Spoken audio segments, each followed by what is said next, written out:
Hare Krishna. I'm really grateful to all the IYS organizers for giving me an opportunity to address at such a critical juncture in our lives on a very important topic. Currently, we are all in our own places dealing with a situation that was never anticipated. None of us ever had heard about it, none of us ever have any experience about it, and yet all of us, irrespective of where we are, what we are doing, have been totally captured by it. And that's why we have selected a topic for speaking today: from fear to hope. Some statistics just to get real.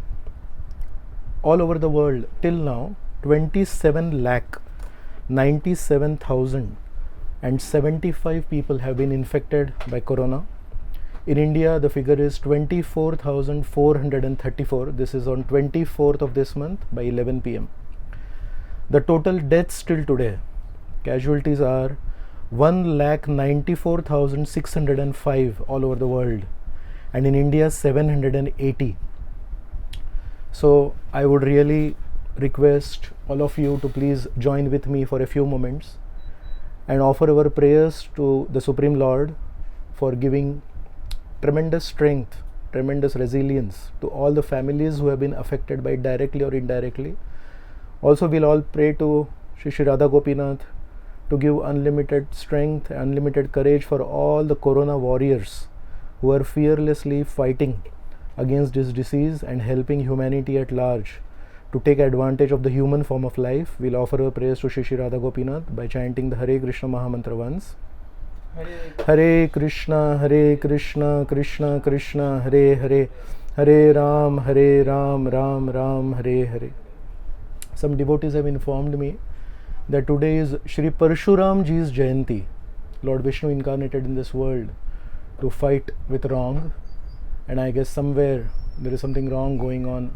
There are some speculations about the origin of this virus. So let us all pray to Lord Parshuram also.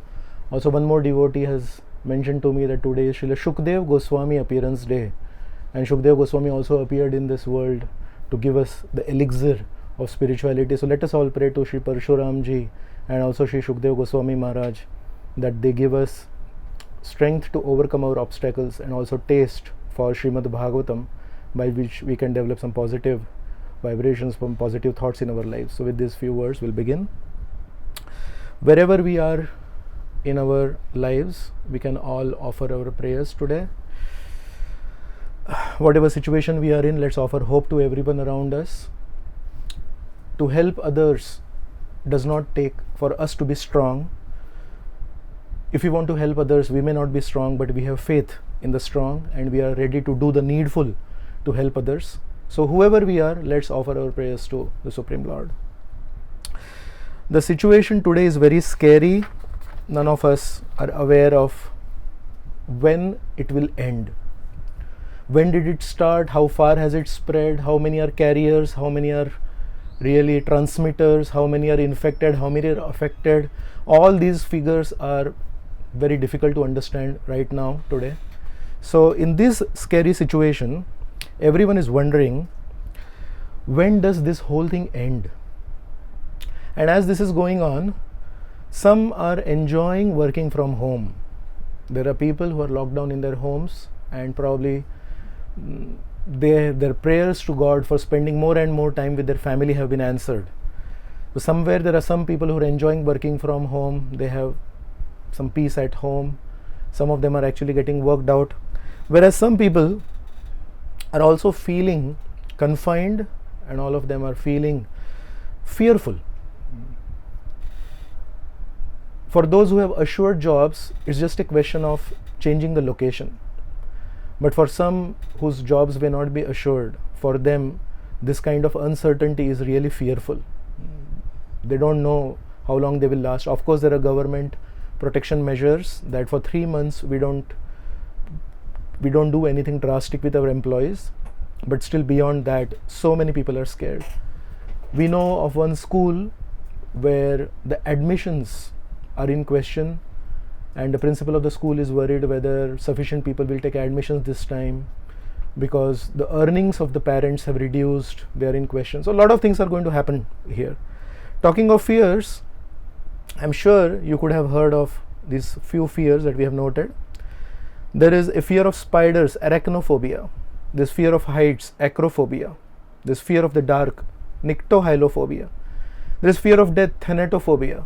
Fear of clowns, fear of snakes, fear of confined spaces. I have known of fear of bald people. I have known people who have fear of walking on bridge. I know people with fears of being alone, being lonely. But all of you, have you heard about this fear called FOMO? It's called the fear of missing out. And this is a recent phenomenon where many of the millennials are typically those people who are born in the mid 80s and the mid 90s. Roughly their age group right now is 35, 40-ish, around that place. And most of these people, they are those who are affected by this called FOMO. So let's see what is this FOMO. Intelligent people have mentioned that there were some stages of development before our present state. So they are saying we have arrived at something called as Homo sapiens. And from Homo sapiens, we move on to FOMO sapiens. So what is FOMO sapiens? There's so much to read, see, watch, hear, compare, comment on the internet, and people are just spending unlimited time on the internet. So there are some statistics. Something like 27% of these millennials or youngsters, as soon as they wake up in the morning, the first thing that they check out is their social media status. 56% experience this fear that maybe something important happened during the time they were sleeping and they want to catch up with the rest of the events. This is a generation which has accepted that 33% of them have purposefully tried to create FOMO in their friends. 60% have made a reactive purchase within 24 hours of watching some post on social media. Maybe it is about some product, maybe it is about some event which is happening in the world and the youngsters are invited there and they haven't yet received an invitation. So some of them have done a reactive thing, and 61% of these people feel inadequate in their lives if they don't have the latest products and if they are not updated with what is happening on the internet currently. The big things in these people's lives is travel is a very big thing. 59% have admitted, 56% have admitted that parties are very important for them, and 29% have admitted that food, especially dining out in restaurants and putting a location on Facebook, is very important for them. And this kind of a situation where the current generation is focusing more on extrinsic things, more on something that is outside of them, the gadgets that they have, the products that they use, the clothes that they wear, the places where they stay in the city. There is so much emphasis on these extrinsic things, they have very little time to focus on their intrinsic values. Is simplicity important? Is humility important? Is straightforwardness important? Is being genuine important? Is being authentic important? There's simply no time to focus on these values. So here we have a generation who has a lot of money and who does not know how to use it properly for an investment in their own development, in terms of their culture, in terms of their character, in terms of their thought progress, and so on. And the internet companies have been very quick and have been very advanced to catch up on these people trying to take advantage of this. So we have some statistics from the internet companies also. They have said that on places like Amazon, eBay, right now, for some products they put a timer there, that there is some special offer going on and that special offer expires after a few hours or something. So they have said just by putting a timer there, 8.6% increase in sales has been observed. Same crowd, same everything, just by putting a timer. It is said that 92% of the online purchasers put more faith on the product reviews that come below the product rather than on the words of the salesman or on the trust of the company generated in the market. There are 12 times more purchases which are based on the reviews rather than on the product description by the company. 31% of these people have accepted that they will spend more money if the reviews are very good. And many times as little as 1 to 4 reviews of a product have tempted around 41% of the people to go for the product. So you can see there was some marketing that was going on in this world before the internet came in, before the internet sellers came in, where the sales pitch of the people who were selling was important. Now what matters is, oh, what did the previous user feel about the product? What is his review of the product? This is called UGC, user generated content. So now the generation is, what matters more is not the seller's view, what matters more is my friend's view. What matters more is my relative who recently purchased a product and what is he saying about it. This is called user generated content. So user generated content is the hottest thing right now. And because there are so many users and all of them are putting the reviews and putting their views and putting their thoughts on the internet, all recorded.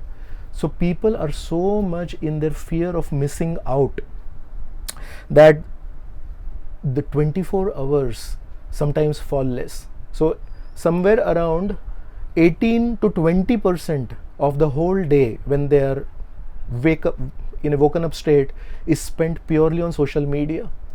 Now if you spend 1/5 of your awake day just on the phone, can you imagine what else is there to do? There is rest to be taken, there is contemplation to be done, there is some introspection necessary regularly. There's no time for that.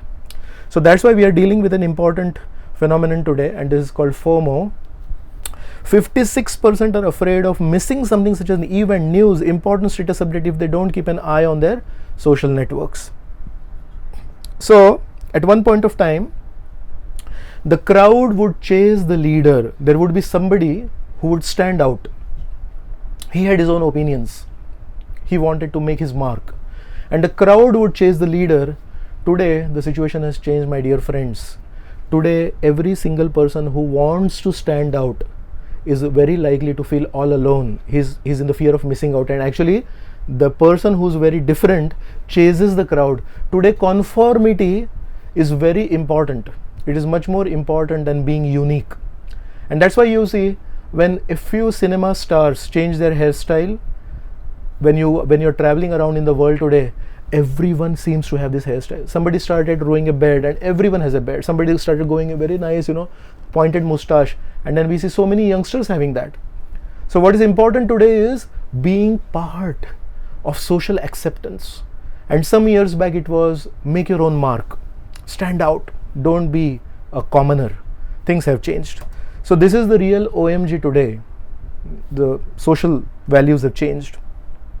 We'll also talk about one more person who also missed out on a lot. Did he have this FOMO? Let's go into his story. So this is the story of one person. He's a Nigerian, and after this class probably you could check on Google for this person. His name is Harrison Ojekba Okene, and his age was 29 in the year 2012. So what happened is, he is part of a ship, a small tugboat. This is called Jackson 4, and this had 12 members of crew. And one day in May 2012 or 2013, something like 12 miles off the Nigerian coast, 4 tugboats were carrying an oil tanker to park it safely. And at that time there was some sudden wave that just toppled over this boat, and this boat could not stand it. This is around 5 o'clock in the morning, and this whole boat goes down to the bottom of the sea. So around 100 meters, 100 feet below the sea, this whole boat is turned upside down. And because it happens very fast, everyone in their own cabins at 5 o'clock in the morning, probably they were taking rest, everyone dies in the water that comes in. This person is awake, and this person is on his toilet seat, and suddenly there's water all around, and somehow when the ship is overturned, there is an air pocket that is generated, and he is in that air pocket. So it's not much, and he could hear people around him shouting a lot. And he mentions in his interviews that after some time he also heard some fish, maybe some sharks, coming and gnawing at his friends' bodies. So he heard all that, and he is in one corner of the ship in that cold water of the ocean. He does not know what is going to happen. He does not know whether somebody is going to come and rescue him. and in such a situation, all he had was no food. He had one Coke bottle. So in 3 days in cold water, in a situation of utter desperation, there is obviously no electricity, there is no light. He is in the bottom of the ocean in total darkness, and he has one Coke bottle just to survive. Whatever he had inside him was there. And somehow, after struggling around, he found one torch for some time. That torch battery lasted for 1 day. So I'm just thinking about him, what kind of life will be this? Totally hopeless, right? He does not know how to go out, which way is out. So all he did was wait, and he waited and he waited, and there was a Dutch company called DC and Diving, which was hired by the company who owned this boat to search if there are any people there. So what happened in those 3 days, in different parts of the ship, the divers found out 4 corpses. Probably the others were eaten up. And he could hear people come to some part of the ship, and he could hear some sound, maybe some tapping on the metal of the boat. And he thought, I just pray that they come to my side. On one such occasion, he mentions in the interview, he actually went a little bit far away from his own situation, trying to tap on, but by the time he reached there, the people who had come there had already escaped. They're already gone. So again, he is in his small little space. The air pocket is running out. He does not have much oxygen. He does not have much food. There is no water to drink, even though he is in water. What does he do? One fine day, this was the 4th day, what happens is one of the divers, they come there and they are looking for corpses, and they look and they see there is some hand in the water, and the diver who's looking out feels that this hand is actually that of a corpse. So he goes close to that hand, and this person understands this is somebody out to save me, and that hand moves. And if you watch this video on YouTube, you will see how the diver got actually startled, got actually scared. It was difficult to understand how after 4 days there can be somebody alive deep within water. And then when he touched the hand moved and grasped the hand, and then he's alive, he's alive, he's alive. And this diver goes and then tries to find out the source of the hand, and you can hear the diver gasp. He's actually scared, and it takes him some time to believe this, that after 4 days underwater, 100 feet in cold, there is somebody alive. And then there is a conversation, and then they put on a mask and all and give him some oxygen supply, and they bring him out. So after coming out, Harrison, he was put in a decompression chamber that took him almost 60 hours to recover, just physically, because he's inside, there's less oxygen and all that. So physiologically it takes him 60 hours to recover. And after that they asked him, how do you feel and what do you feel made you last there? Do you want to read his words? He says, all around me was just black, dark and noisy. I was crying and calling on to Jesus to rescue me. I prayed so hard. I was so hungry and thirsty and cold, and I was just praying to see some kind of light. So when he's asked, how did you survive? All he says is, not much physical help was there. All he did was he had his faith in God, and he said, my dear God, please help me. And these are the words of a lot of people who are caught in very difficult situations. I had heard a saying, this from World War II probably. They said, there are no atheists in the foxholes. Foxholes are the pits in which soldiers line up with their guns outside when they fight a war. And they said there are no atheists there, because all the atheism comes out of a person's mouth when his head is intoxicated and when his stomach is full. So good health, good money in my pocket, good family with me, and then I can speak a lot against God. I can speak a lot about atheism, but when there is danger and when you are helpless, all you can do is offer a prayer in the direction above. So here is one person who actually had a lot of faith in God, and that helped him survive. Now he's taken a vow that he will never again, he was a cook, he'll never again cook on a boat. He's working in some restaurant. He spends a lot of time with his family because he's very grateful to God for giving back his life, and he spends a lot of time with his family, and he's really happy, and he thanks his mother who taught him so much faith in God.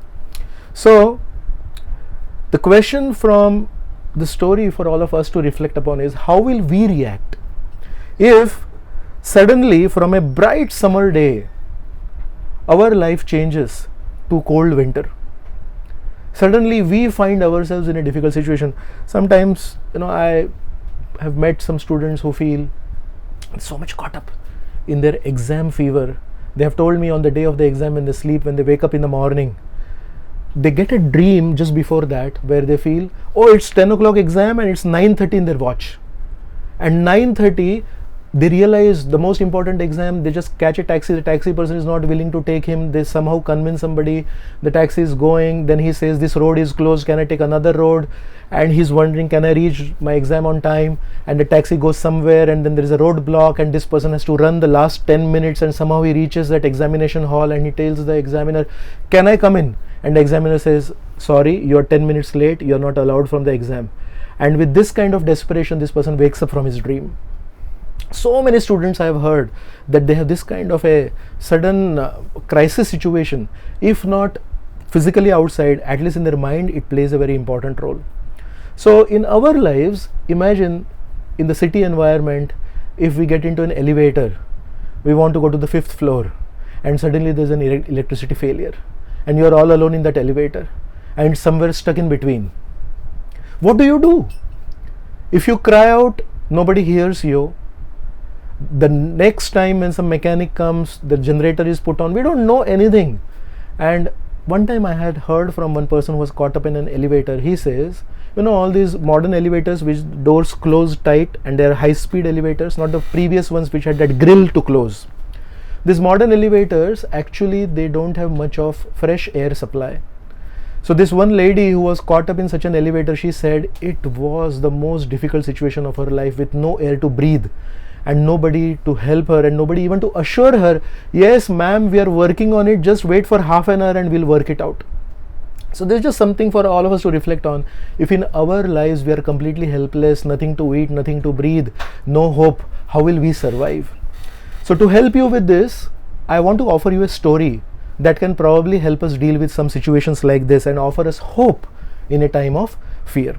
So one time we were on a yatra, and we were in Ekachakragram. Ekachakragram is the residence of Lord Nityanand Prabhu. He is the most benevolent person. He is the person who is sharing hope with anyone and everyone. Nitai gunamani amar, Nitai gunamani, Aniya premeravanya, Aniya premeravanya, Bhasailo avani. So it is mentioned this whole world is a forest fire. And in this avani, Lord Nityanand has brought canals of mercy. The river of love was flowing in Bengal. The river of love was flowing in Puri because of Lord Chaitanya Mahaprabhu. And from that one place where the river of love is flowing, Lord Nityanand Prabhu has spread the canal of mercy to all over the world, whether it is South America, North America, Europe, Africa, Australia, what to speak of India. So in Ekachakragram, one time His Holiness Radhanath Swami Maharaj and His Holiness Sachinandan Swami Maharaj, both are sannyasis, both are initiating spiritual masters in the International Society for Krishna Consciousness. Both of them were speaking a class. And His Holiness Sachinandan Swami Maharaj, he wanted to speak one story. He is from Germany originally. His father was a big officer in the railways, and his father had a friend whose father worked with the Nazi army. We all know how the Nazis were very cruel people who spread a false philosophy. People of a certain religion, the Jews, they are not good people, they are not fit people to live. The only pure race are the Nazis, the Germans, and how the Jews need to be eliminated from this world. So we know how in World War II, 12 million Jews were simply killed for no other reason other than their religion or their faith.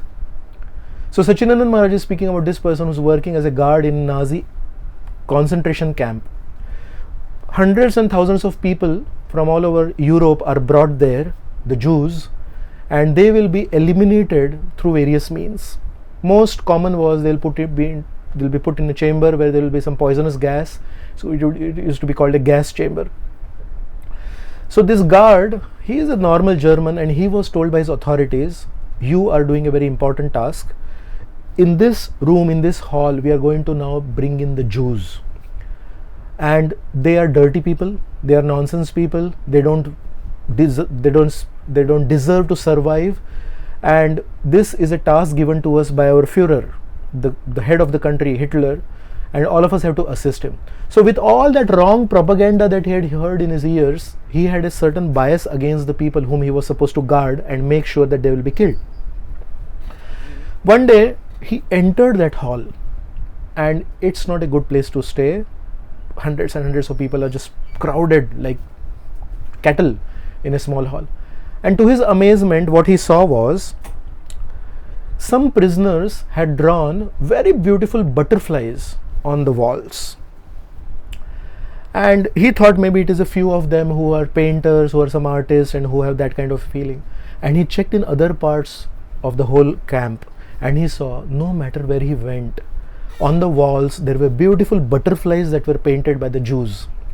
This was intriguing to him, and curbing his inquisitiveness, he one day approached one of them and he said, "Can you please help me with this? Why are you drawing these butterflies?" And this Jewish person, he was very old, he was undergoing a lot of torture the whole day, no food to eat, lot of work to do. He said, actually, an ugly caterpillar, he changes into a beautiful butterfly. And a caterpillar is basically having a plump body full of water, heavy to walk. When I use the word caterpillar, what comes to your mind? Dirty, creepy, not very beautiful to look at, slow to move. And then this same caterpillar, when it transforms into a butterfly, what comes to your mind? Beautiful, fast, attractive, thin and lean, beautiful to look at. So this Jewish person explained to this Nazi guard, for the caterpillar, an ugly caterpillar, to transform into a beautiful butterfly, it takes a lot of struggle. There's a cocoon and he slowly squeezes himself out of this cocoon, and that is how he gets a beautiful body. So he said, actually God is giving us these kind of hardships to transform into a beautiful butterfly. That is what is waiting for us. So actually all the prisoners who were drawing these butterflies on the walls, they were reassuring themselves, there is no tragedy, there is nothing going wrong. All we are doing is undergoing a metamorphosis process. We are getting transformed from an ugly, creepy, fat, plump, difficult to move caterpillar to a fast to move, very attractive, very nice butterfly. And when this Nazi guard heard this story, this Nazi guard had some kind of a internal catharsis. He went to his room and he thought, oh my God, I was told that these people are dirty people, these people are the most undeserving people to live. And looking at this person's thoughts, and it's not that only one person was doing it, all around are drawing beautiful butterflies. It means all these people have tremendous faith in God. All these people have so high thoughts that in the most difficult situations where they know there is death waiting for them, they are seeing a lot of optimism. And you know what happened to this person? This person at night time, obviously he cannot resign. When he resigns, he is shot. At night time, he gave up that uniform and he just ran away from that concentration camp. He picked up his family and left that city. He could not help the situation beyond running away, but he understood, I am not going to be a party to this crime. So today, you know, this is a picture of His Holiness Radhanath Maharaj and Sachinandan Maharaj dancing in ecstasy together. So Sachinandan Maharaj, after he spoke this story, he had Radhanath Maharaj sitting next to him, and then he addressed all the devotees there and he said, can I tell you something? I am a German, basically I am a Nazi. And His Holiness Radhanath Maharaj, from his birth, he is born in a Jewish family. So in one sense, both of us should never ever sit together. People from his race have been severely tortured by people from my race, but both of us have given up our bodily identities. Both of us have transcended based on a higher understanding that beyond the Nazi birth and beyond the Jewish birth, all of us are children of God. And that's why we have to unite and come together to a higher platform. And let me tell you, His Holiness Radhanath Maharaj and His Holiness Sachinandan Maharaj are the best of friends even today. And they are spending a lot of time dancing together in so many places and so many festivals. So my dear friends, even in the darkest situation, we have seen how people, on the basis of faith in God, they have transcended it, and it has helped them not just to go through the difficult process. We had a picture of the tunnel in the initial part of this presentation. So faith in God has not only helped them to cross the tunnel, but also has given them faith in the sunshine that is waiting for them at the end of the tunnel. We have one story mentioned in the Chaitanya Bhagavat. This is Adi Khanda, chapter number 16. This is one entire chapter on the glories of Srila Haridas Thakur. So this chapter mentions how Haridas Thakur was born in the Yashohar district, Jessore district of Bangladesh, in a village called Budhan. And right from his childhood days, he is somebody who has attraction to the holy names. And as he is chanting the holy names, one thing to remember is he is born in a non-Vedic family, he is born in a Muslim family. And because he is chanting the names of a Hindu god, Krishna, so the Muslims, they disowned him. And he had to leave his family even as a young boy. So he travels from East Bengal to West Bengal, and he reaches a place called Fulia. Fulia is a small village even now near the town called Shantipur when we are on our way to Mayapur. So in this town of Fulia, Srila Haridas Thakur came and he would chant, and tears would flow from his eyes. Sometimes he would loudly roar the holy name, sometimes he would fall on the ground. Sometimes it is mentioned he would make some strange sounds, and people would ask him, Haridas, what does this strange sound mean? And he would mention, this strange sound is also connected to the glories of the Lord, and he would explain how that sound was connected to the glories of the Supreme Lord. People were amazed. So it is mentioned the ruffians, the criminals, and anyone and everyone, of course the gentlemen of Fulia, all of them loved Haridas Thakur. This news reached the Qazi. The local Qazi had a problem with this. He said, how can somebody born in a Muslim family chant the names of the Hindus? And that's why he complained to the king. So Haridas Thakur, in the picture that is there on the screen, is brought in front of the king.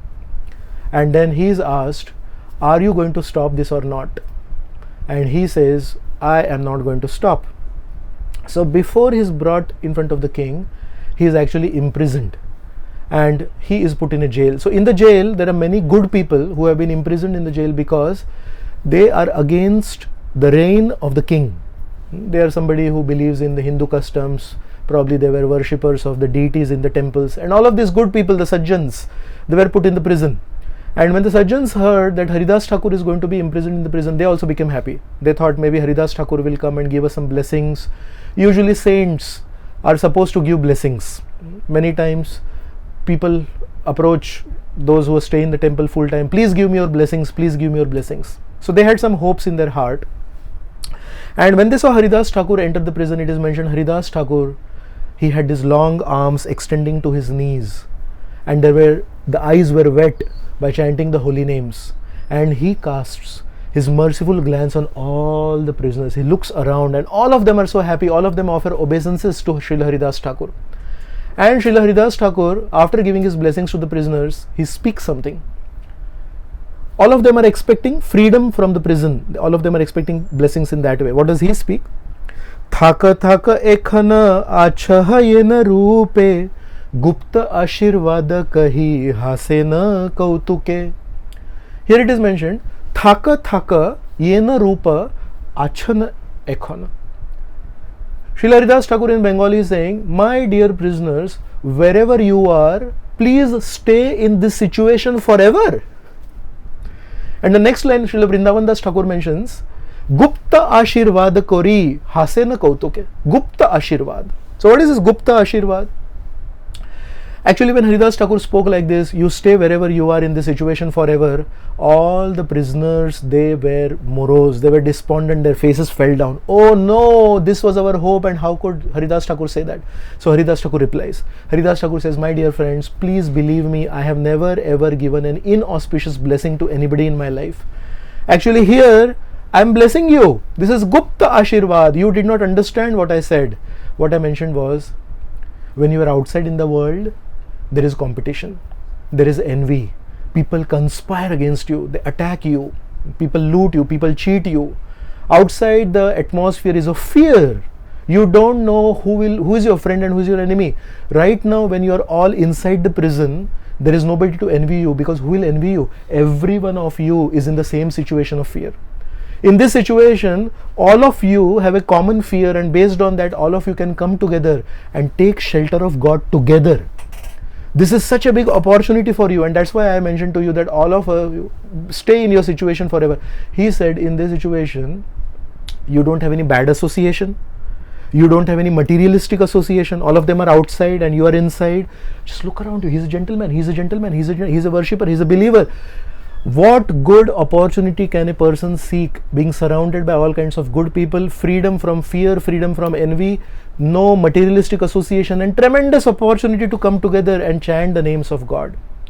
So when I talk to devotees who are in their own homes locked down and they say, Prabhuji, it's very difficult, we don't understand what to do, and I tell them, use technology to come together. Chant your rounds together with devotees. Hear the Bhagavatam class together with devotees. Start reading the scriptures together with devotees and experience the shelter of God.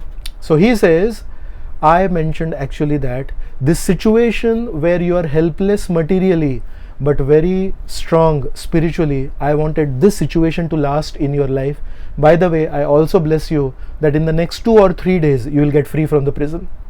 And in this way, Haridas Thakur moves on, and then all the people understand there is so much hope in the scriptures, there is so much hope in the association of sincere devotees. And my dear friends, all of us, it's very interesting, in today's times when there is a lockdown, all the gambling dens are closed, all the cinema theaters are closed, all the bars and all the other places where all those things were going on which primarily break the character of a gentleman are all closed.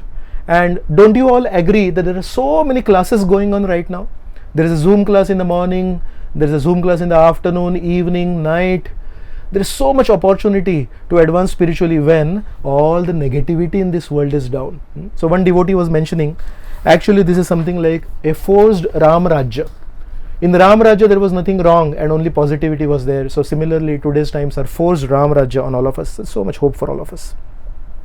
So Srimad Bhagavatam is a very beautiful scripture which gives us many hints, and there is a beautiful shloka that's there on the screen right now. We'll chant it together. Bhayam dvitiya bhiniveshatah syat ishadapettasya viparyayo smrutihi tanmayayato buddha bhajettam bhaktyayikayesham gurudevatatma. So here the word is bhayam, and this shloka talks about the creation of fear. How is fear created? You know how fear is created? Fear is created by ishad apetasya viparyaya smritihi. Viparyaya means doing something viparit. All of us have an inherent connection with God. Krishna mentions in the 15th chapter, all the living entities are my sons and my daughters. And when we forget this connection with God, we create a second reality. Dvitiya abhiniveshatah syat. So till the time we have some existence, some presence of God in our lives, there cannot be fear in our lives as per Srimad Bhagavatam. Fear starts to the extent to which we have turned our face away from God. That is where our problem started. Haridas Thakur, Harrison Okene, Srila Sachinandan Maharaj, and all the present Acharya, Shukdev Goswami, Parshuramji, all of them are telling us, don't be fearful. Krishna in the 18th chapter of the Gita, 66th shloka, he says, Ma Shuchaha.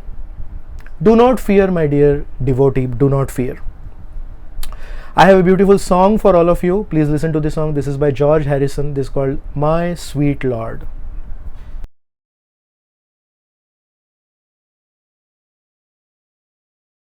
So this is a beautiful song which tells us that all of us are actually away from the Supreme Lord, and we have been, that is the only thing that has been missing in our lives. We have been waiting for the sweet, sweet Lord. It takes so long, my Lord. And that long process is what our acharyas call as sadhana bhakti. So the sadhana bhakti, Vaidhi bhakti is that it takes so long, my Lord, but He's still there waiting for all of us.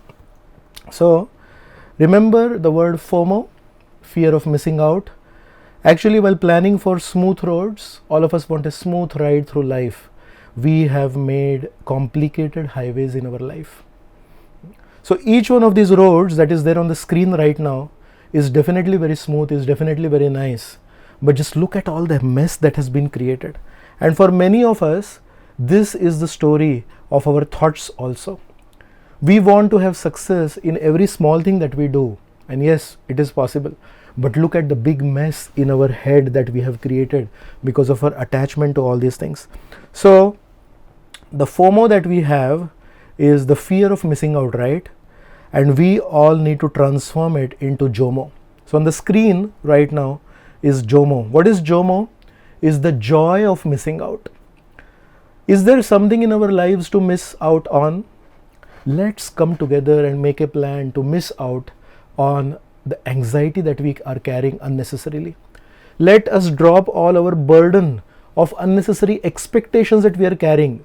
Let's experience the joy of missing out on the problems of our life.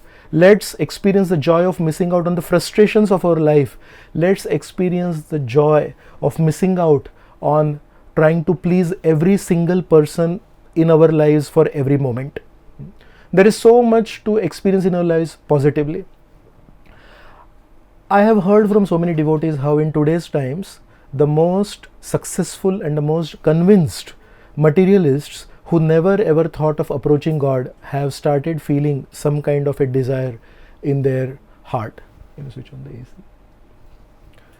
So it's very important for us to understand. I know some devotees who distributed books to their friends in the month of December, and now those friends have approached them and asked them that, can you please help us read the Gita? And all this time they never ever were interested in the Gita. I know one family, the son and daughter-in-law are both in the US, and this mother-in-law is alone in India. And so many times devotees approached her, would you like to chant, would you like to come for a program, and she was never interested. And now she is approaching devotees and saying, well, you are talking something about chanting, you're talking something about the Gita, can I have something like that? I know of one famous doctor, he's been approaching his friends to try out chanting, to try out reading the Gita, and nothing ever succeeded. And just recently, one of his friends came to his clinic in a lockdown period. Doctors can move around because of their pass, identity card.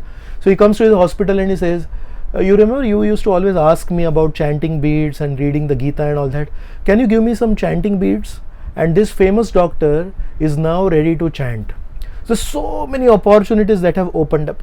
I can honestly tell you, I used to talk to so many people to change their diet.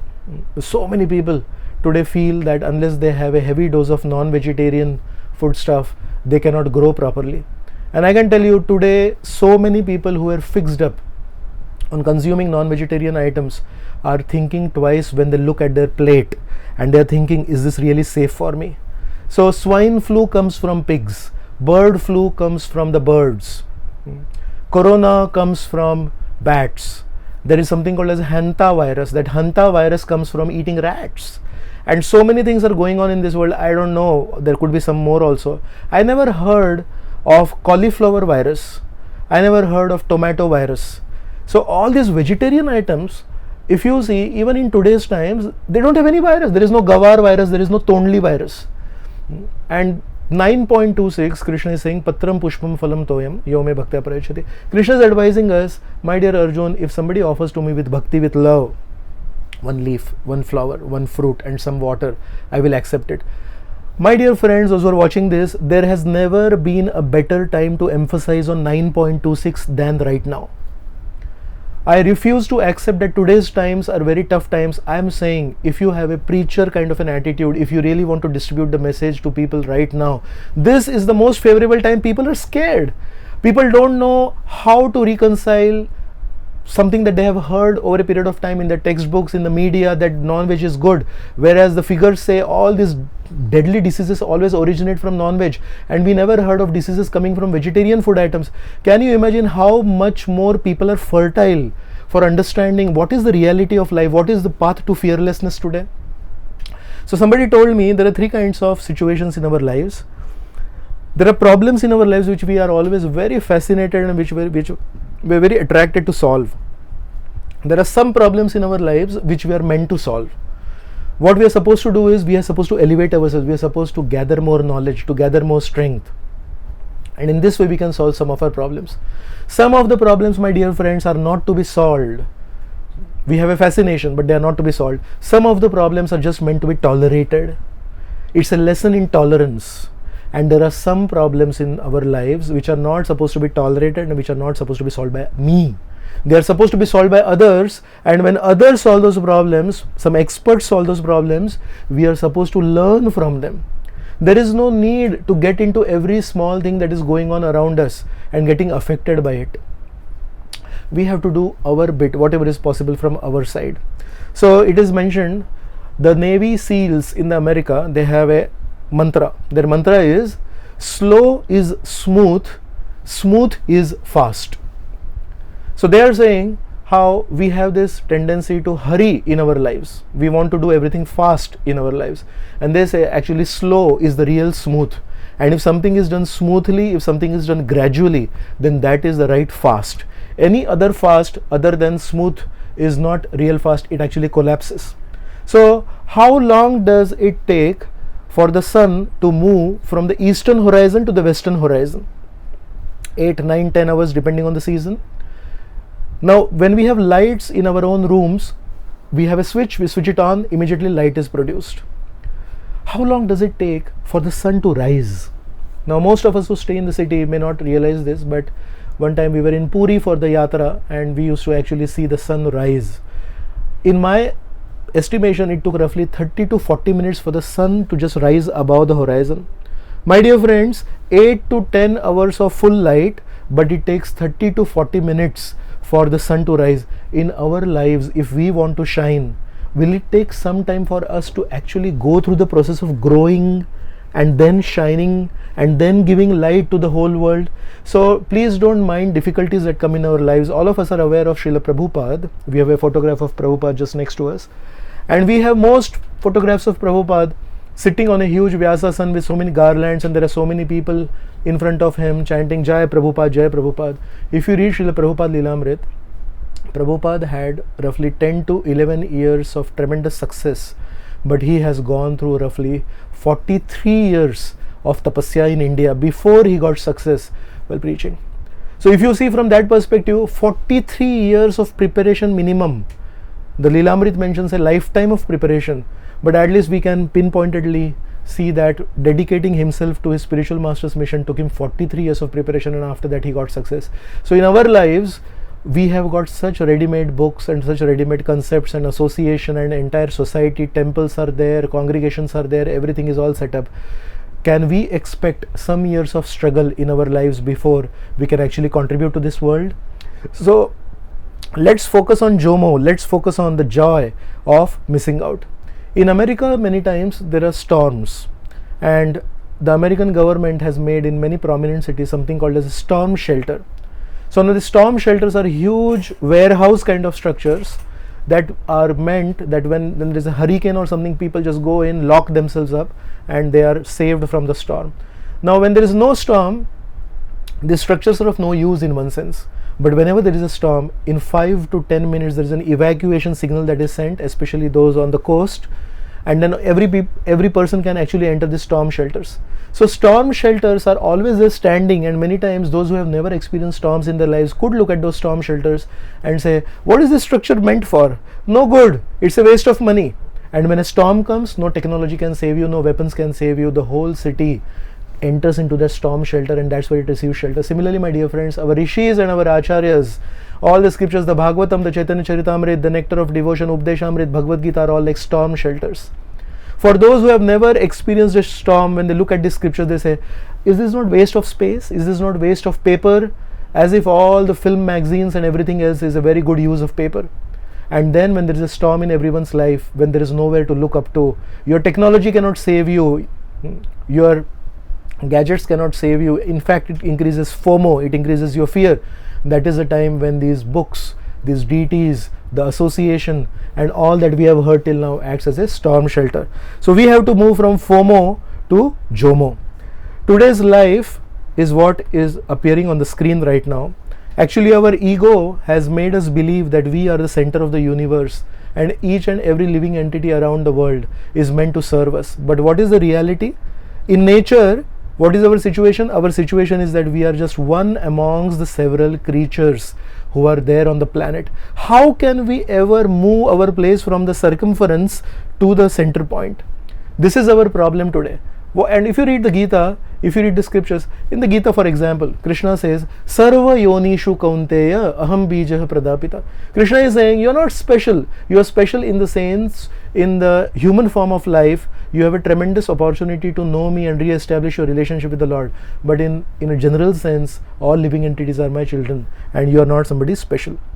So my dear friends, even if we find the joy of missing out, we understand the scriptures are our shelters, the devotees are somebody to look up to.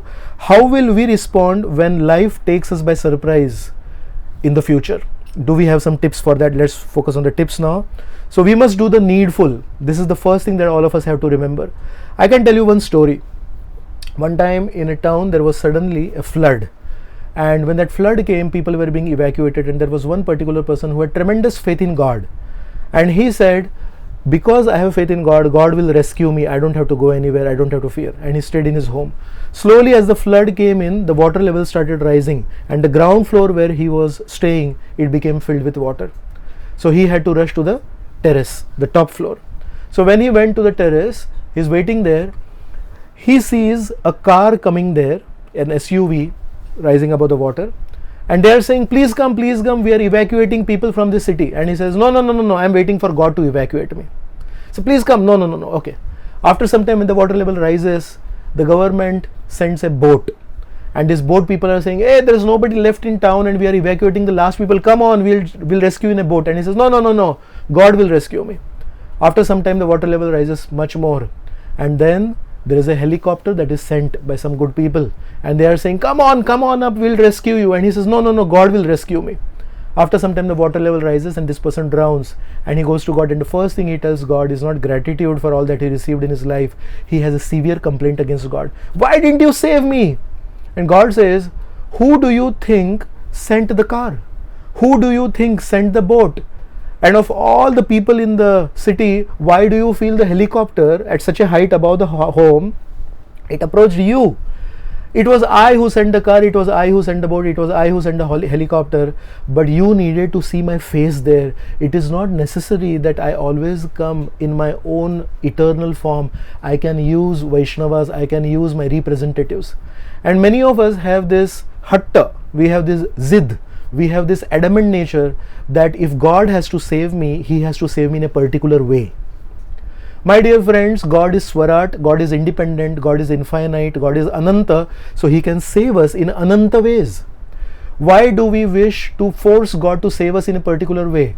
We have to realize God can save us in many ways, and if we are intelligent, then we'll do our part. We must do the needful. So in today's times, when doctors and medicos are expected to fight against corona, there is something called as a PPE, personal protection equipment, and it includes boots, it includes a full body suit, it has some protective glass, goggles, gloves and everything. Now imagine a person who has a tremendous faith in God. He chants his Hare Krishna mantra very nicely, he has a lot of hope in God, he's read the Gita, he's a firm believer, nobody can shake him from his belief. He walks into a corona ward without this PPE. Would you ever feel he's an intelligent person? Would you ever try to congratulate him on his faith in God? No, not at all. He has to do his part, he has to wear his PPE. One doctor phoned me and told me in one of the most respected hospitals of the city, Bombay, because there is not sufficient PPEs available. See, the whole world has been taken by surprise. It's not just you and me. So the PPE manufacturers, it's not that there were huge factories going on and they were producing these PPEs much before corona. In a matter of 2 months, the necessities have changed from so much of luxuries to PPEs. So there's not enough production. No matter what you do, there cannot be sufficient PPEs. And he told me in one of the most popular hospitals in the city, in the morning he told me, fighting, verbal fighting is a regular affair. 2 doctors are saying, this PPE should come to me. And another doctor is saying, no, I need this PPE, I am in a more dangerous ward. So he was telling me, Prabhuji, if there are not sufficient numbers of PPEs available, should I actually go and do my duty? And I told him, you have to do the needful. If not that proper mask, take a handkerchief, fold it 3 times, make sure that you are breathing, but protect yourself. If you are really having that kind of a desire to help people in times of need and you have the necessary skills, please do not forget to protect yourself. I have another story. One time there was a bunch of youngsters, college going, who wanted to go on a picnic, and this picnic was scheduled to be on an island in the middle of a huge lake. So in the morning around 8 o'clock, 9 o'clock, they reached the shore of the lake, and they convinced one boatman that can we go to the island in between and then we'll have some fun there, and evening you carry us back. And he says yes, and they get onto the boat, and when they get onto the boat, they are having a lot of fun, and as he is starting the boat, he offers sincere prayers to God, and he says, my dear God, please protect all of us. And all these youngsters, they're sitting there, ha ha, he say, this fool, he does not believe in saving himself and he's praying to God. And he'll say, hey oldie, just look at us, we are having fun, nothing goes wrong, okay, come on, chill out. And this person just completes his prayer, starts the boat, and is on his way to the island. Now it's a long ride, it takes 1.5 hours. Meanwhile, suddenly there is a storm, and in that storm the waves start and the boat is rocking, and this person is at the wheel, and he's really trying to control the boat, and trying to ensure the safety of these people. And when he is doing that hard work of controlling the wheel of the boat, all these young kids, now they understand, ab kya karenge? Many of them don't even know swimming, so all of them get on their knees and they start praying to God. And that time this old man is really struggling hard to control the boat, and after everything settles, fortunately they are all safe, they reach the island. And one of them youngsters, he has a question for the old person. He says, my dear old person, I didn't understand one thing. When we were in the toughest of situations and when we were all praying, we thought you will also pray. At that time you were busy trying to control the boat. It does not make any sense. You know what he says? He says, I don't pray during the day, I work hard during the day. My prayers are in the morning. Before starting the boat, I offered my prayers to God. My dear Lord, please give me the strength to take care of others' lives. Please give me the intelligence to do the needful if there is an emergency. And armed with this knowledge, armed with this mercy, armed with the blessings of God, I work hard during the day. So when you thought it was a good time to pray, I was actually trying to save the boat. At that time, if I also gave up, we don't know if the boat would have survived. I really like this story. There was once a time when Srila Prabhupada was talking to his disciples, and Srila Prabhupada said, do you think Arjun was chanting 16 rounds while fighting with his bow and arrow on the battlefield of Kurukshetra? So there was no time to chant. He can't waste a single moment. There are arrows coming from all directions. He's busy. He's alert, fighting the war. All his prayers and all his interactions with Krishna in that form of a devotee interacting with the Supreme Lord happened in the morning. So my dear friends, we all have to take these words very seriously. Most of us are busy with our own affairs in the morning time, and then we are chanting during the whole day. We have to change it. We have to take out the words of Srila Prabhupada very seriously. We chant, we pray, we offer ourselves to the Supreme Lord in the morning time, and during the day we work very hard. We are very alert. We are doing what is needful. Actually, the real fear in our lives, if I can say, is not what others can do to us. When others do something to us, we can save ourselves. You know what is my biggest fear? My biggest fear is, what will I do to myself? When I'm adamant, when I'm not ready to receive guidance, when I'm not taking advantage of the spiritual facilities that have been offered to me, I am basically making my mind my guru. So all of us, before we have taken initiation from somebody, we have actually taken initiation long back from the guru called mind, Mera Man. So this mind has a very amazing quality of being with us at all times. Even at night time when nobody is around us, the mind is with us, giving us crazy dreams and crazy thoughts and crazy plans. And sometimes I wonder, how can such dirt be there inside me? So my dear friends, please do the needful when it comes to dealing with the outside situation. Pray in the morning, work hard in the daytime. Protect yourself with the right PPE. It may be different for different people. And please always believe to protect yourself and do the needful when it comes to your mind. Never ever trust the mind. If you have an outstanding idea to do something very radical, something that this Vaishnava and this Vaishnava has never done, I'll tell you something. At that point of time, write it down on a piece of paper, put the pen, take good time. If it is evening time, if it is night time, go to sleep. In the morning when you wake up, again have a look at the paper and think whether this radical idea, whether this outstanding idea is actually a good idea and actually a beneficial idea. Many times it could be something coming from the deep depths of the material mind. So we have to be very careful. one devotee was sharing how, they're watching all these television serials, Ramayana and Mahabharata on the television nowadays, and all his parents are watching the television serial, and he was mentioning one word called Triloki Nath or something. So Lord Ramchandra was glorified as Triloki Nath in one particular episode, and he saw that everyone is appreciating it. And this devotee, because his parents have never actually participated in Krishna consciousness, after that television serial he made some juice and he offered it to Radha Gopinath, and then he shared it with all his parents, and he thought, wow, now they are really ready to understand who is Lord Ramchandra, who is Lord Krishna. And as he started speaking one sentence, everyone said, nahi, Krishna bhi hai, Ram bhi hai, ye bhi hai, wo bhi hai, and they started speaking many names, and this person got totally confused. He said, abhi to bol rahe the aap Triloki Nath hai, and he is the master of everyone, and now after the serial ends, again you are back to your own ideas that were there from long many years back. This Amma, that, there's so many things going on in this world. And then he called me and he said, Prabhuji, when will a change happen? And I told him, you do your bit. You do the needful. Please do not expect a bud to transform into a flower in a moment. That's how electrical switches operate. Nature does not operate like that. It takes long time. You do your bit. You do needful. Things will happen very soon. Something more. What can we understand this?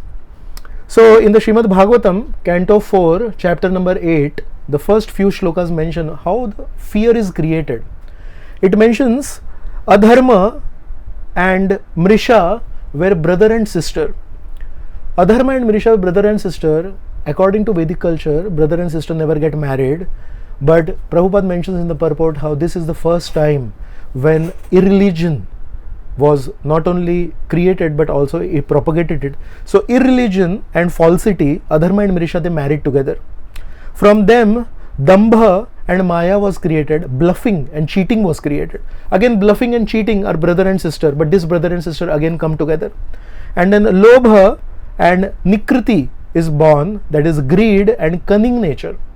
So now again, greed and cunning nature, they come together, and anger and envy is formed. Krodha and Himsa.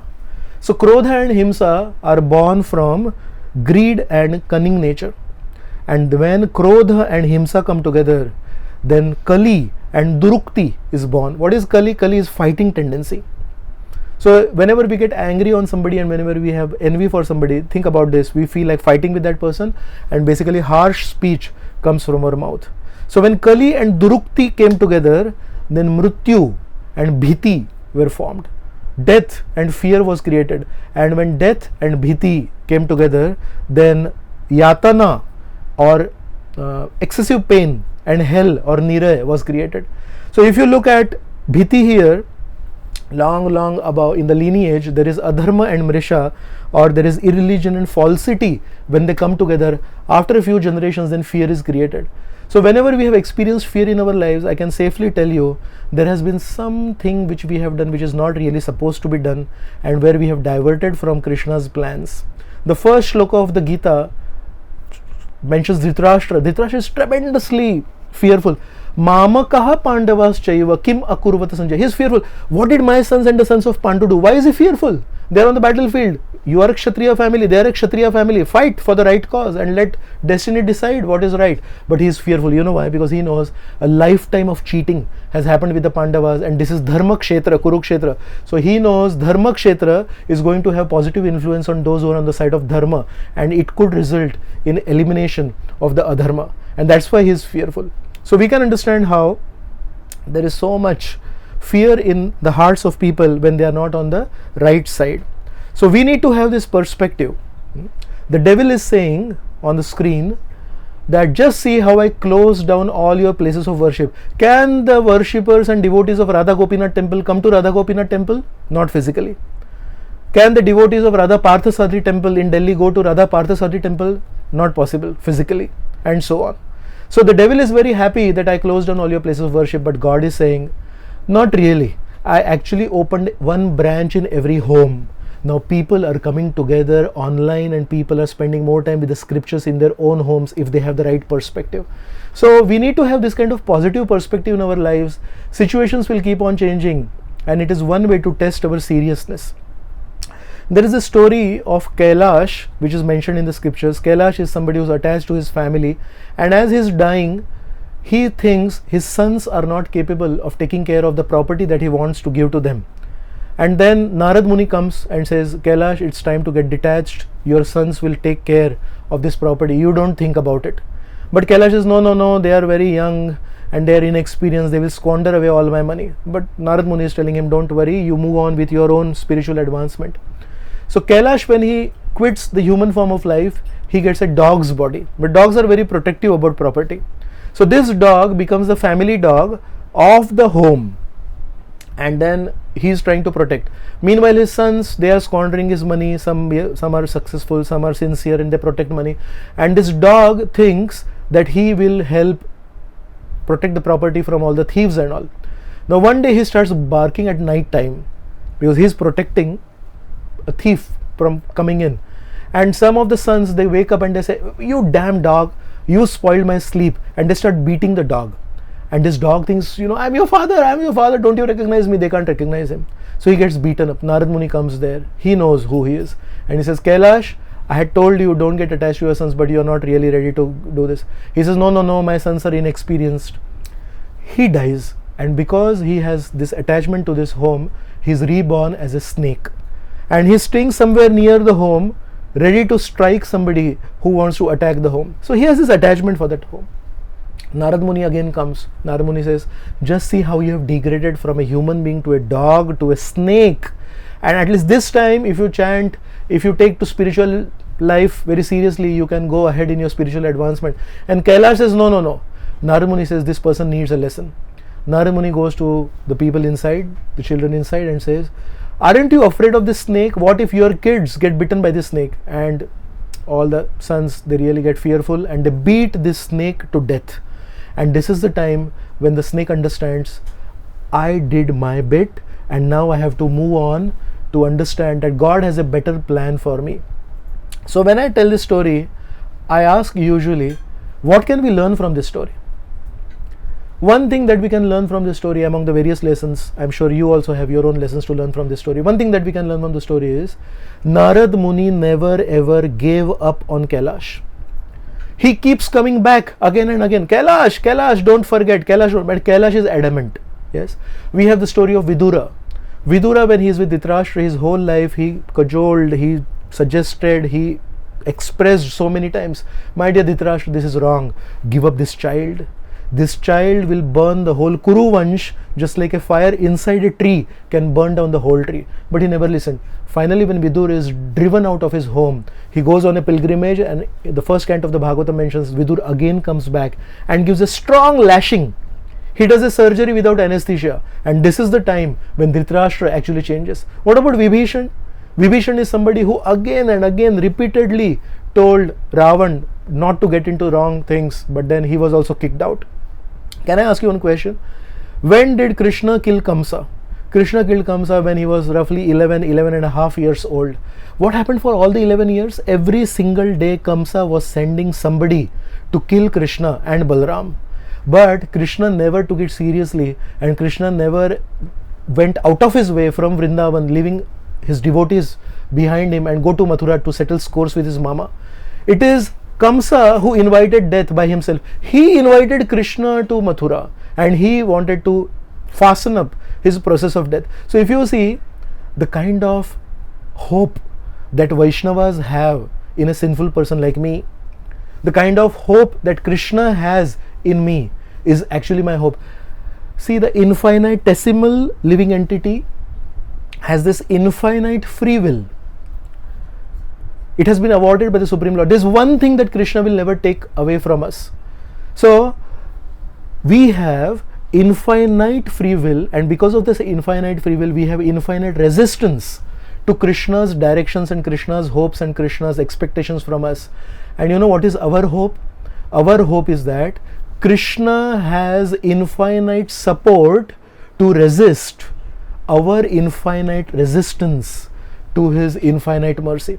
So Krishna has made himself available in the form of the deities, the scriptures, the Vaishnavas, through Mahaprasad, through the holy dhams. How much support has Krishna given to us, and we have infinite resistance to that. Meanwhile, Krishna has infinite hope. One day he will change. Why did Lord Ramchandra not kill Ravan on the first day?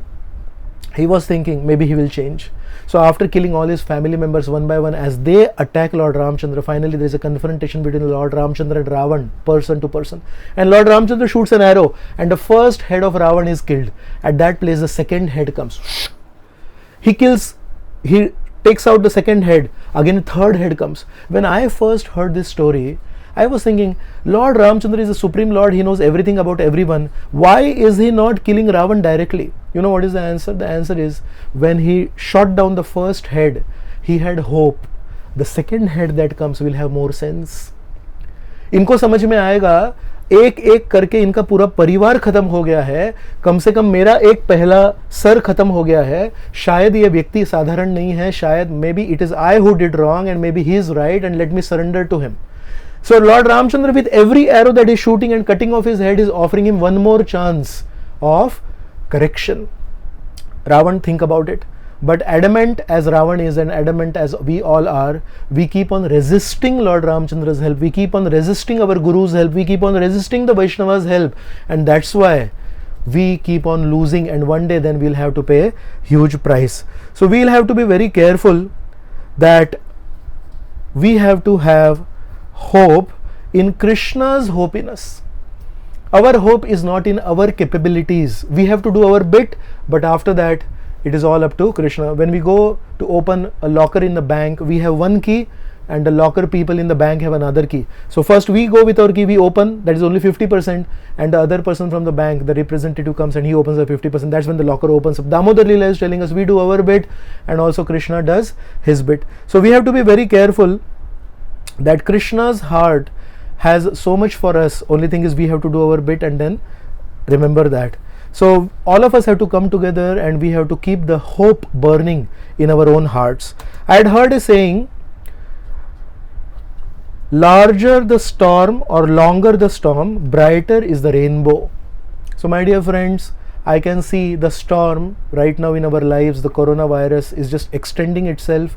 We are definitely praying to Krishna that let the storm end fast. But let me tell you, longer the storm, the brighter and the more longer is the rainbow. So the third point to discuss is, actually there is something called as positive fear. Actually fear keeps us grounded. We don't become crazy when we have fear in our heart. Actually in the Bhagavatam it is mentioned, when Lord Narasimhadev came, all the devatas including Lakshmi Devi, they were very fearful of Lord Narasimhadev. Lakshmi Devi is a constant companion of Lord Narasimhadev, but she had never ever seen Lord Narasimhadev in that kind of a mood. There is only one person who is fearless, it is Prahlad. Prahlad goes to Lord Narasimha, and if you read his prayers in 7th canto 9th chapter, there is a shloka in which he prays to Lord Narasimhadev, my dear Lord Narasimhadev, please cease your anger. बहुत हो गया आपका क्रोध, क्योंकि हिरण्यकश्यपु तो मारा गया है. So please cease your... Can you imagine this small living entity has the strength and has the faith to tell the Supreme Lord, my dear Supreme Lord, please contain your anger. Now everything is done, all order is restored, and now we can be peaceful. So this is the kind of fearlessness that is there in the heart of a devotee. And the same Prahlad, he says, my dear Lord Narasimhadev, I am not afraid of your roaring mouth. I am not afraid of the strong sounds that are coming from your mouth. I am not afraid of your wedge-shaped ears. I am not afraid of your sharp teeth. I am not afraid of your blood-soaked mane. The hair that were there around Lord Narasimhadev were soaked with a lot of blood. He says, I am not afraid of your nails that have ripped open Hiranyakashipu, but I am afraid of one thing. So somebody who is not afraid of God is afraid of something. He says, I am afraid of this material world. The association of the material world is something that will always convince me to turn my back on you. So please always keep me in the association of your devotees. Dhruv Maharaj, when he got darshan of the Lord, he says, my dear Supreme Lord, usually the whole world takes shelter of devotees to achieve the association of the Supreme Lord, and I got the association of the Supreme Lord, but I never got the association of devotees. He says, Bhaktim muhu pravatam tvai me prasango bhuyadananta mahatam amalashayanam. He's saying, my dear Lord, I had one desire before I prayed to you, that was to get a Shashvat Sthan. You know what? After I saw you have changed my desire. The first time Dhruv Maharaj is expressing his heart to Lord Prishni Garbha, Lord Vishnu, is that he says, एक ही इच्छा है मेरी, मुझे आपके प्रामाणिक भक्तों का संग दीजिए. So it's very interesting. The whole world thinks devotees are the way to God, and Dhruv Maharaj is teaching us the way to devotees is through God. How safe are we? We may not have very posh facilities around us, we may not have the best of foods around us, the restaurants are closed and a lot of other desires may need to be curtailed, but isn't it a fact that all of us are being showered by so many classes, by so many sincere and senior devotees who are so eager to share their knowledge with us? They have read so many scriptures and they don't want to have a copyright on that, all that knowledge, and they're just giving classes and they're just saying, please, please, please develop attachment to the Supreme Lord. So how fortunate we are. In one particular country, somewhere in the world, people were not taking this coronavirus thing seriously, and they were not taking all the lockdown status seriously. So the government of this country, we are playing a video on the screen. The government of the country did something very interesting. They took a drone and they put some kind of a ghostly creature on the drone, and they made this drone go around the city to scare people. So it's very interesting how, so fear actually sometimes keeps us safe. If all of us have a fear, my dear Krishna, my dear Radha Gopinath, let me never ever hurt devotees, let me never ever become offensive towards devotees. Please keep me in the mood of the servant of your devotees. I have my own conditionings, I have my own crazy thoughts, I have my own crazy behavior inclinations, but please, please, please, let us be fearful of not losing the immense spiritual facilities that we have received as a mercy of His Divine Grace, A.C. Bhaktivedanta Swami Srila Prabhupada. Let this positive fear keep us safe. So, my dear friends, in this corona situation, on the screen, we have two pictures. One person is in the storm situation. So that is all of us we think, itni bijli chamak rahi hai, itni barsat gir rahi hai, this is just like Govardhan Leela or something, and there is so much pessimism in our hearts. Meanwhile, there are some people in this world who are really realists.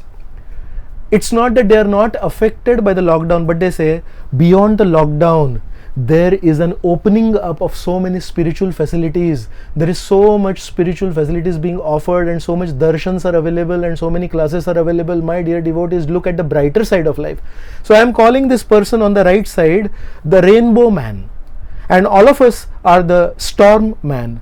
So all we need in our lives is not to meet another storm man, because one storm man and another storm man, when they meet each other, there's a greater storm. All we need in our lives is to meet somebody who is a rainbow man. So when we meet a rainbow man, then we can see the other side of life, and we see, हाँ गलत तो बहुत कुछ चीज़ें हो रही है, डर का वातावरण तो फैला हुआ है, but there are so many nice facilities also going in my life. This rainbow man is what we are missing in our lives. So 3 essential teachings to wrap up today's presentation. First is, do the needful to deal with unexpected tragedies, do not neglect. The second is, keep hope in the Supreme Lord's hope in each and every single one of us. Krishna has a plan for all of us.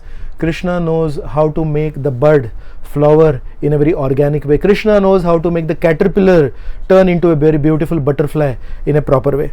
And the third thing was, nurture positive fear of losing out our connection with the Supreme Lord. If we do these 3 things, I am sure we can transform our fear into hope. And if possible, let's make a fresh beginning starting today.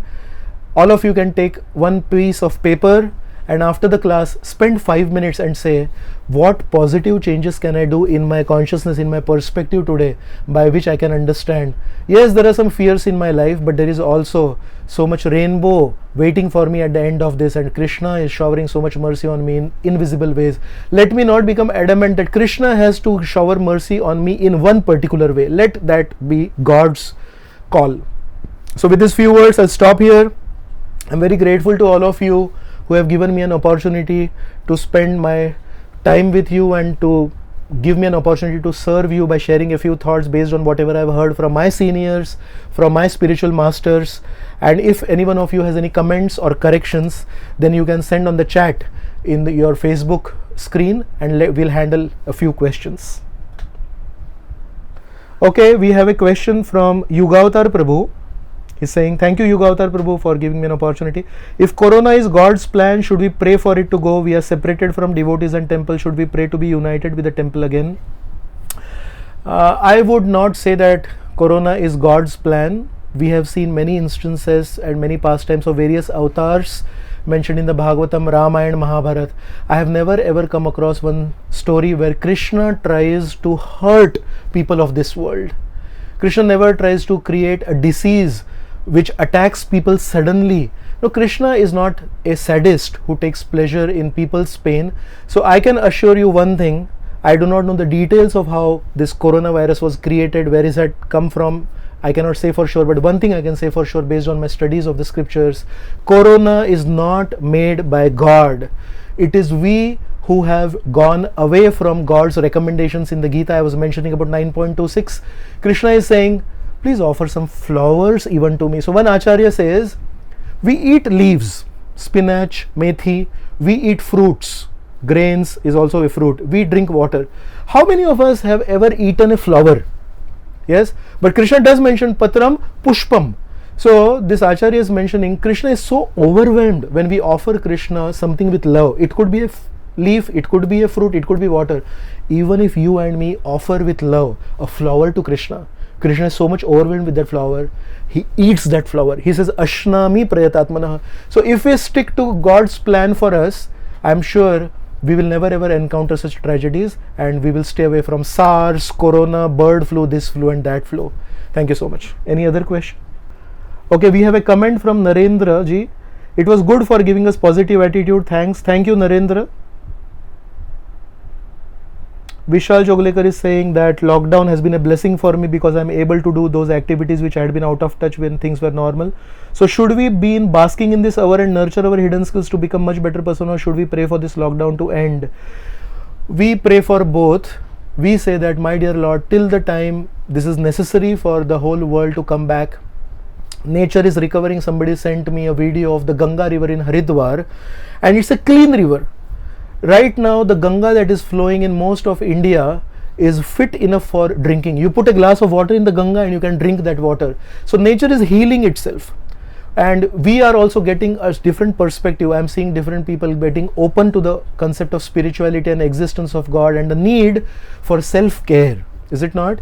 So many people who never had time to give to themselves spiritually, physically, mentally, socially are now thinking, I think I need some time to exercise.